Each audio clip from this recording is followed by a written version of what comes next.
his mind of deception is so boggling for me. The you know, in the duration of the marriage, I'm noticing things that are happening. I'm noticing how they make me feel. I am unhappy, and I'm trying to figure out what I can do to get back to liking this person, enjoying this marriage, and trying to figure out, like, how did I get here, what a mistake I've made, and how this marriage is in shambles. And just while noticing and experiencing my unhappiness, I'm trying to figure out how it can improve, or even if I know it's the 7 year itch, and it's marriage takes work, and the things that I'm reading is like people who left marriages were no happier 5 years later than they were before, and stuff like that, which was like, okay, so do I leave? Do I stay?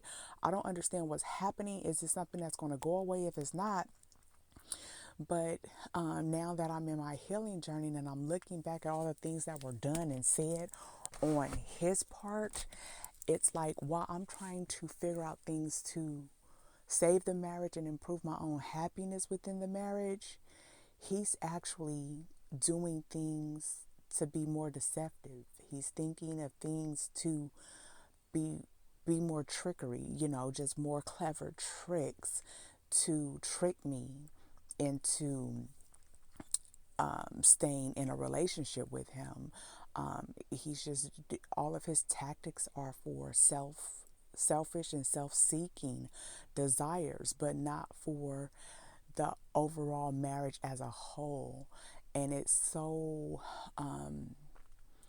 disappointing just to realize that the time he spent sitting alone or talking or whatever he's doing, if ever he had thoughts about the marriage, is not what he can do to fix the marriage, like, or fight for the marriage. That was just words, but his fight was actually fighting for his tricks for me to keep believing his lies.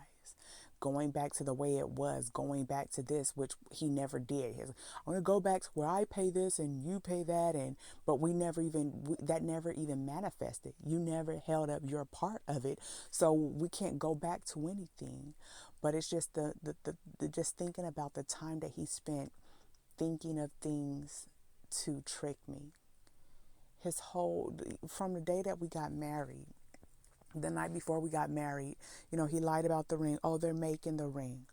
Oh, your ring's not ready yet, but he's going to give me a ring just to get married with, and then we'll go and pick up your real ring after that. To we actually get married and there's no ring at all whatsoever. It went from, oh, we're going to plan this wedding. He's going through all these things of planning a wedding and looking at venues and stuff, to now I'm at the courthouse. Like, everything I wanted got reduced to nothing, something under $100. And I went along with it because I thought that I didn't want to be materialistic or wasteful, but I really went along with something I didn't even know the truth of what I was going along with. So it's just, the whole thing has just been a lie upon lie upon lie. It was all fake. It was all for his own selfish desires. He did not want to be alone, yet he did not know how to live and contribute to a relationship, or he didn't want to. And so he just basically, I just feel tricked into it, and I got tricked by my own weaknesses, because my weaknesses were, didn't want to be alone. I knew how to be alone. I was okay being alone, but I was lonely. But I directed my loneliness in the wrong direction, and I should have been directing my loneliness into the Lord, and healing whatever lonely spirit I had at that time.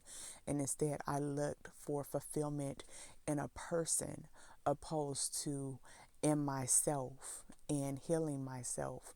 And that's why I accepted pieces of somebody instead of none of nobody. Um, and that's my fault. That's my flaw. I did not seek the counsel of the Lord before I entertained this individual in my life, and these are my consequences. Um, as I've been on my healing journey, it's been counted all joy. And even though that experience had some good times, but overall it was trickery. It was a deceptive mastery of disguise type of situation. Um, it did lead me to myself. And if that's what I had to experience to finally focus on me, I'm so glad for it, because at this point, even though everything is shaken up right now, I'm pretty much, my state of mind is the happiest that I've been. I mean, it's just, I'm going to say the ever. This is like the happiest, most content, peaceful, joyful place I've been with the breakdown of a marriage. I have divorce court tomorrow. Today is March 17th, 2024.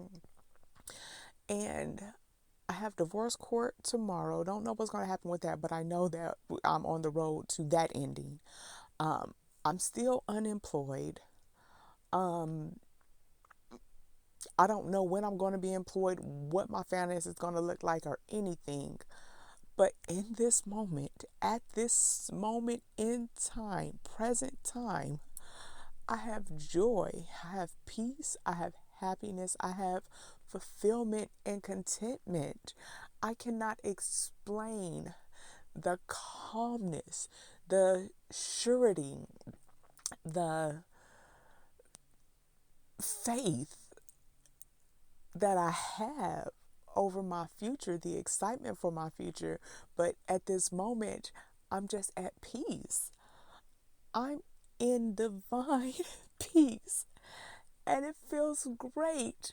And to anyone on the outside looking in, it's like, what's happening? What are you doing? What's going on? But for me, I don't have no chaos. I don't have no confusion. I don't have no answers. And I'm okay with it. And I'm okay with it.